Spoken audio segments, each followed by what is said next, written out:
नमस्कार दोस्तों, मॉडर्न या आधुनिक दुनिया के दो सबसे बेहतरीन फाइटर जेट हैं अमेरिका का F-35 और फ्रांस का राफेल। दोनों में ही बेमिसाल और एडवांस रडार और दूसरी टेक्नोलॉजी का इस्तेमाल हुआ है। क्या होगा अगर ये दोनों महाबली और ताकतवर फाइटर जेट्स 1-on-1 एक दूसरे के सामने आ जाते हैं? क्लोज कॉम्बैट में कौन जीतेगा और दूर की लड़ाई में कौन दूसरे को धूल चटाएगा, ये सब जानेंगे इस वीडियो में। और साथ ही दोनों लड़ाकू विमानों के बारे में खास और बड़ी विशेषताओं पर नजर डालेंगे और कौन सा विमान किस रोल में ज्यादा बेहतर प्रदर्शन कर सकता है इसकी जांच करेंगे। तो चलिए दोस्तों शुरू करते हैं। नमस्कार दोस्तों, मेरा नाम है अमित और मैं स्वागत करता हूं आपका अमित अपडेट्स चैनल पर। फ्रांस के राफेल का मुकाबला अगर अमेरिका के F-35 लाइटनिंग से हो जाए और दोनों ही एक दूसरे की तरफ बढ़ते हैं तो कब, किस स्थिति में या कंडीशन में किसका पलड़ा भारी रहेगा, आइए जानते हैं। पहले जानते हैं कि दोनों में कौन कौन से वेरिएंट हैं और कौन किस स्पीड से एक दूसरे की तरफ आगे आएंगे। राफेल में हमारे पास 3 वेरिएंट हैं। राफेल सी जो कि एक single seater land based version है, राफेल बी एक twin seater land based version है और राफेल एम एक single seat career based version है। वहीं F-35 में भी 3 वेरिएंट हैं। F-35A कन्वेंशनल टेक ऑफ और लैंडिंग के लिए है, F-35B शॉर्ट टेक ऑफ और वर्टिकल लैंडिंग के लिए है और F-35C ये एयरक्राफ्ट कैरियर के ऊपर उतरने के लिए catapult assisted take off but arrested recovery वाला प्लेन है। अब बात करते हैं दोनों किस रफ्तार से, किस गति से, किस स्पीड से आगे बढ़ सकते हैं। राफेल विमान में स्निग्मा M88 के 2 इंजन लगे हैं। हर एक इंजन की क्षमता ड्राई थ्रस्ट 50 किलो न्यूटन है और आफ्टर बर्नर के साथ 75 किलो न्यूटन, यानी कि दोनों के मिला के ड्राई थ्रस्ट 100 किलो न्यूटन है और आफ्टर बर्नर के साथ टोटल ताकत, टोटल क्षमता 150 किलो न्यूटन है। वहीं अमेरिका के F-35 में लगा है प्रैट एंड विटनी का F-135 या F-136 इंजन, जिसकी ड्राई थ्रस्ट है 125 किलो न्यूटन और आफ्टर बर्नर के साथ ये ताकत देता है 191 किलो न्यूटन की, यानी कि F-35 का सिंगल इंजन ही राफेल के दोनों इंजन से ज्यादा ताकत पैदा करता है। राफेल की अधिकतम गति हो सकती है 1.8 मैक, जबकि ज्यादा ताकतवर इंजन वाले F-35 की स्पीड 1.6 मैक तक ही है। रेंज की बात करें तो जहां F-35 2800 किलोमीटर की रेंज रखता है, वहीं राफेल की रेंज 3700 किलोमीटर की है। दोनों की ही सर्विस सीलिंग 50,000 फीट तक है। रेट ऑफ क्लाइम राफेल का कहीं अच्छा है 304.8 मीटर प्रति सेकंड। वहीं अगर थ्रस्ट टू वेट की बात करें तो थ्रस्ट टू वेट राफेल का कहीं अच्छा है जो कि 0.988 है। बात करें F-35 की तो उसका थ्रस्ट टू वेट रेशो 0.87 है। मैक्सिमम ग्रेविटी लोड की अगर बात करें तो राफेल +9G और -3.6G तक कलाबाजियां खा सकता है, मैन्यूवर्स कर सकता है और इमरजेंसी होने पर +11G तक के बल को यह सहन कर सकता है। वहीं बात करें F-35 की तो इसका मैक्सिमम G लोड 9 है। राफेल में 14 हार्ड पॉइंट लगे हुए हैं जिनके ऊपर वो 9000 किलो का एक्सटर्नल लोड यानी कि मिसाइलें और बम ले जा सकता है। वहीं F-35 की टोटल लोड कैपेसिटी 8100 किलो है, जबकि ये अपने इंटरनल बे में मात्र 2500 किलो वजन के ही बम या मिसाइलों को ले जा सकता है।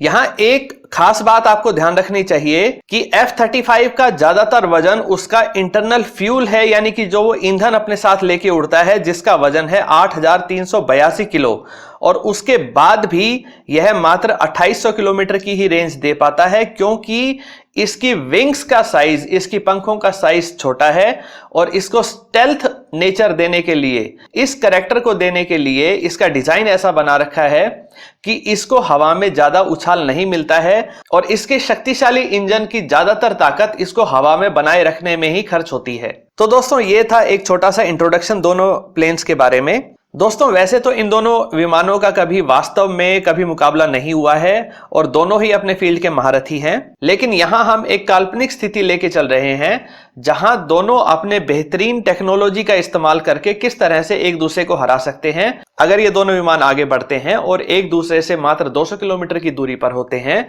तो वहां ये एक दूसरे के रडार की रेंज में आ सकते हैं। रडार पर नजर आने के लिए सबसे जरूरी होता है कि विमान का रडार क्रॉस सेक्शन कितना है, और जिसका रडार क्रॉस सेक्शन ज्यादा होगा वो जल्दी रडार पर नजर आ जाएगा। यहां पर F-35 का रडार क्रॉस सेक्शन है 0.005 स्क्वायर मीटर, वहीं राफेल का है 0.5 स्क्वायर मीटर, यानी रफाल का रडार क्रॉस सेक्शन कहीं ज्यादा है, वो जल्दी रडार पर पकड़ में आएगा।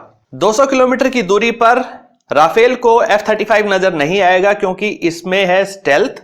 ये लो रडार सिग्नेचर के हिसाब से ही डिजाइन किया गया है। इसकी शेप इस तरह की है कि 90 डिग्री के कोण बहुत ही कम है, जिसकी वजह से इसका रडार सिग्नेचर कम है, और साथ ही ये फाइबर मैट और रडार एब्जॉर्बिंग मटेरियल के साथ लैस है।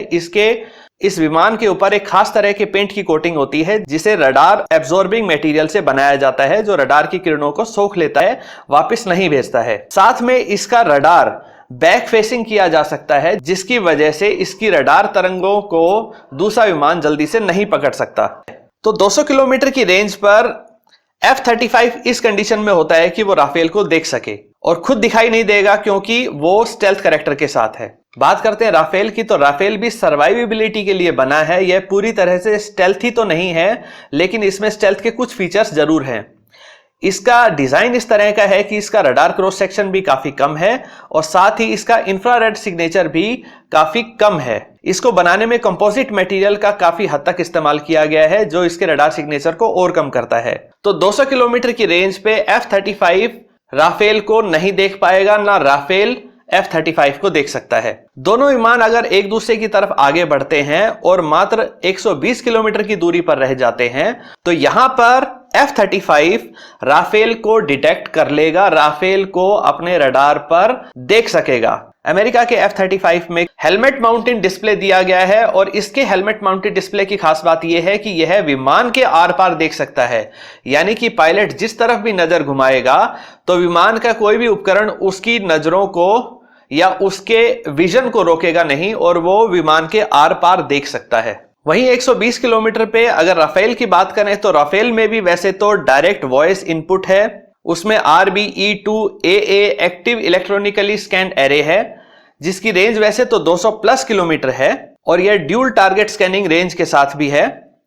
साथ में फ्रंटल इंफ्रारेड सर्च और ट्रैक सेंसर भी लगे हुए हैं, लेकिन F-35 के स्टेल्थी डिजाइन की वजह से 120 किलोमीटर पर यह F-35 को नहीं डिटेक्ट कर सकता। यहां पर क्लियर कट एडवांटेज F-35 के पास है। यहां एक चीज ध्यान रखने वाली है कि भले ही F-35 ने 120 किलोमीटर की दूरी से राफेल को डिटेक्ट कर लिया हो, लेकिन वो इसे रडार लॉक नहीं कर सकता, और अगर कर भी लेता है तो एयर टू एयर मिसाइल से राफेल को नहीं गिरा सकता, क्योंकि ज्यादातर एयर टू एयर मिसाइल्स की रेंज 80 किलोमीटर से 120 या 140 किलोमीटर तक होती है, और वो अंतिम पड़ाव पर राफेल को लॉक करके उसे गिरा पाने में सक्षम नहीं हो पाएगी।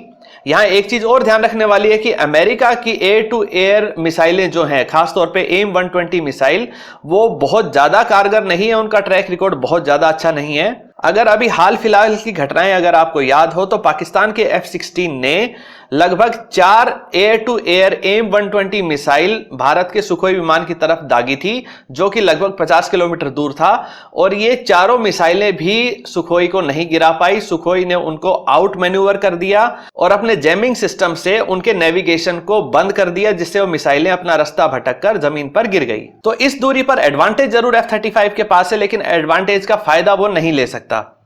अब बात करते हैं, दोनों विमान और आगे बढ़ते हैं और अब दोनों के बीच दूरी रह जाती है 60 से 80 किलोमीटर की। F-35 अच्छे से राफेल को देख सकता है, उसको रडार लॉक कर सकता है, उसके ऊपर मिसाइल फायर कर सकता है। एडवांटेज F-35 के पास है। 60 से 80 किलोमीटर की रेंज में F-35 को फायदा इसलिए मिलता है क्योंकि इसके पास है गुड सेंसर फ्यूजन, युद्ध क्षेत्र के हालात को बेहतर समझने यानी situational awareness, command and control और नेटवर्क सेंट्रिक वारफेयर। इसमें लगा हुआ है powerful AN APJ-81 ASR radar, साथ में इसमें है इलेक्ट्रो ऑप्टिकल टारगेटिंग सिस्टम, साथ में दुश्मन की मिसाइल से बचने के लिए इसमें डिस्ट्रीब्यूटेड अपर्चर सिस्टम भी है, बारकोडा इलेक्ट्रॉनिक वारफेयर सिस्टम है, साथ में दूसरे F-35 के साथ कम्युनिकेशन करने के लिए इसमें multi functional advanced data link भी है। इस रेंज पर भी राफेल को गिरा पाना आसान काम नहीं है, क्योंकि इसके पास भी कुछ स्टेल्थ फीचर्स हैं। इसके एरोडायनेमिक डिजाइन और इसके इंजन डिजाइन की वजह से इसका रडार क्रॉस सेक्शन कम हो जाता है और इंफ्रारेड सिग्नेचर भी कम हो जाते हैं। कंपोस्ट मटेरियल भी इसके स्टेल्थ कैरेक्टर को थोड़ा बढ़ाने में मदद करता है। साथ में इसमें एडवांस इलेक्ट्रॉनिक वारफेयर सिस्टम लगे हुए हैं। रफाल में सबसे बड़ी संख्या में और सबसे मॉडर्न रेंज ऑफ सेंसर्स को इंटीग्रेट किया गया है। राफेल में भी ग्लास कॉकपिट डिजाइन है, wide angle head up display है। इसका डिफेंसिव एड सिस्टम बड़ा शानदार है, जिसे स्पेक्ट्रा के नाम से जाना जाता है, और यह राफेल को हर तरह के हवाई हमले व जमीन से आने वाली मिसाइलों के हमले से बचाता है। इसके बहुत सारे सेंसर्स के माध्यम से मिसाइलों के हमले को पहचानना, उनको जैम करना, उनको डिस्ट्रॉय करना या मिसाइलों को अपने रास्ते से भटका देना, यह विमान अच्छे से कर सकता है। इसका फ्रंट सेक्शन ऑप्टिकल सिस्टम दोनों वेवलेंथ में ऑपरेट कर सकता है, दोनों ही यानी विजिबल व इंफ्रारेड वेवलेंथ में। साथ में यह बियॉन्ड विजुअल रेंज की इंफ्रारेड मिसाइल माइका से लैस है। जहां F-35 राफेल की तरफ AIM-120 मिसाइल दागेगा, वहीं राफेल के पास शक्तिशाली रैमजेट से पावर्ड मीटियोर मिसाइल है, जिसकी रेंज कहीं ज्यादा है और जिसकी एक्यूरेसी दुनिया में सबसे अच्छी मानी जाती है। इस कंडीशन में राफेल का शक्तिशाली ASA रडार, जो कि ड्यूल टारगेट स्कैनिंग रेंज के साथ भी है, वो भी F-35 को डिटेक्ट कर लेगा और उसको रडार लॉक कर सकता है। लेकिन F-35 का रडार क्रॉस सेक्शन काफी कम होने की वजह से अब पूरा एडवांटेज F-35 के पास है। राफेल के पास कई तरह के शानदार जैमिंग सिस्टम हैं, जिससे वो दुश्मन की मिसाइल को बड़ी आसानी से जैम करके गिरा सकते हैं। राफेल के पास इस हमले से बचने का 50-50 चांस है, और राफेल अगर इस हमले से बच जाता है और आगे बढ़ता है, और अब दोनों विमान अगर एक दूसरे के लगभग 30 से 40 किलोमीटर की दूरी पर हैं, तो ऐसे में पूरा एडवांटेज F-35 से शिफ्ट होकर राफेल की तरफ आ जाएगा, क्योंकि राफेल का थ्रस्ट टू वेट रेशो कहीं ज्यादा है, उसकी स्पीड ज्यादा है, उसकी मैन्यूवरेबिलिटी ज्यादा है, और खास तौर पे इस रेंज के ऊपर राफेल बहुत अच्छे से F-35 को निशाना बना सकता है। उसकी मीटियोर मिसाइल की एक्यूरेसी दुनिया भर में फेमस है, और ऐसे में इस डॉग फाइट में राफेल क्लियरली एक विनर रहेगा, वो F-35 को मार गिराएगा। कम दूरी की लड़ाई यानी कि डॉग फाइट में F-35 बहुत ज्यादा नुकसान में रहता है। वो इसलिए क्योंकि इसके विंग्स का डिजाइन ऐसा है कि इसे स्टेल्थी बनाया गया है, लेकिन इसे ज्यादा उछाल नहीं मिलता है, जिसकी वजह से ये ज्यादा स्पीड भी नहीं ले पाता है और ये इतने शार्प टर्न्स नहीं ले पाता है, और ये राफेल की तरह मैन्यूवर नहीं कर सकता। इतनी तेजी से यह दुश्मन विमान को छका नहीं सकता। कुछ समय पहले एक अभ्यास के दौरान F-35 को अमेरिका के ही F-16 ने डॉग फाइट में बुरी तरह हरा दिया था। उस समय लॉकहीड मार्टिन ने इसका बचाव करते हुए कहा था कि यह विमान डॉग फाइट के लिए नहीं बनाया गया है। अब राफेल बहुत एरोडायनेमिक डिजाइन का है और कनार्ड विंग इसे सुपीरियर मैन्यूवरेबिलिटी देते हैं, साथ में हाई एंगल ऑफ अटैक देते हैं, जहां ये डॉग फाइट में F-35 को बुरी तरह से छका सकता है, उसे हरा देगा। तो इस कंडीशन में हमारे पास क्लियर विनर है राफेल। अब इनकी कुछ और चीजों के बारे में तुलना करते हैं। बात करते हैं फायर पावर की, यानी कौन कितने हथियार ले जा सकता है। जहां राफेल 14 हार्ड पॉइंट के ऊपर 9000 किलो तक के बॉम्ब्स ले जा सकता है, जिसमें कई तरह की एयर टू एयर मिसाइल और ग्राउंड पर हमला करने के लिए बॉम्ब भी शामिल हैं। जमीन पर एक्यूरेट हमला करने के लिए स्कैल्प ईजी क्रूज मिसाइल ले जा सकता है, वहीं साथ ही यह Hammer air to surface missile भी कैरी कर सकता है। वहीं समुद्र में एक्यूरेट हमला करने के लिए ये anti ship missile AIM-39 Exocet sea skimming missile ले जा सकता है। वहीं सबसे बड़ी खूबी जो राफेल को बिल्कुल अलग बनाती है वो है न्यूक्लियर हमले के लिए उपयुक्त होना। इसकी ASMPA मिसाइल न्यूक्लियर हमला करने के लिए ही बनी है। साथ में इसमें एयर टू एयर हमले के लिए MBDA निर्मित मीटियोर मिसाइल है, जिसकी रेंज लगभग 140 किलोमीटर तक है और इसकी एक्यूरेसी दुनिया में सबसे अच्छी मानी जाती है। F-35 अपने इंटरनल बे में सिर्फ 4 मिसाइलें ले जा सकता है, जो कि एयर टू एयर मिसाइल हो सकती हैं या एयर टू सरफेस मिसाइल हो सकती हैं। यहां नुकसान यह होता है कि एक इतना भारी विमान जो कि 8380 किलो वजन का ईंधन भी लेके जा रहा है, वो अपने इंटरनल बे में सिर्फ 2500 किलोग्राम की ही मिसाइलें या बम ले जा सकता है। F-35 चाहे तो इंटरनल बे के अलावा भी अपनी विंग्स के नीचे यानी अंडरविंग पाइलोन में भी 4 मिसाइलों को ले जा सकता है और विंग टिप के ऊपर भी 2 मिसाइलों को ले जा सकता है। लेकिन अगर इंटरनल बे के अलावा F-35 मिसाइल ने ले जाता है तो इसका रडार क्रॉस सेक्शन बढ़ जाता है और इसका स्टेल्थ कैरेक्टर बहुत हद तक खत्म हो जाता है, जिससे दूसरे विमान इसको आसानी से ट्रैक करके इसको गिरा सकते हैं। दोस्तों, हमारे कंपैरिजन में विनर राफेल है, क्योंकि ये बहुत तरह के काम कर सकता है। ये पेलोड भी ज्यादा ले जा सकता है, इसकी फायर पावर भी ज्यादा है, इसकी रेंज भी ज्यादा है, ये मल्टी रोल के काम अच्छे से कर सकता है और साथ में डॉग फाइट में भी ये F-35 को पछाड़ देता है। दोस्तों, ये कंपैरिजन करने के लिए जहां तक जितना हो सका उसके लिए मैंने इसके लिए रिसर्च की और जितनी भी चीजें मैंने इसमें बताई हैं वो सभी फैक्ट्स इनकी ऑफिशियल वेबसाइट से लिए गए हैं। दोस्तों, आपका इस कंपैरिजन के बारे में क्या कहना है कमेंट सेक्शन में जरूर बताइए।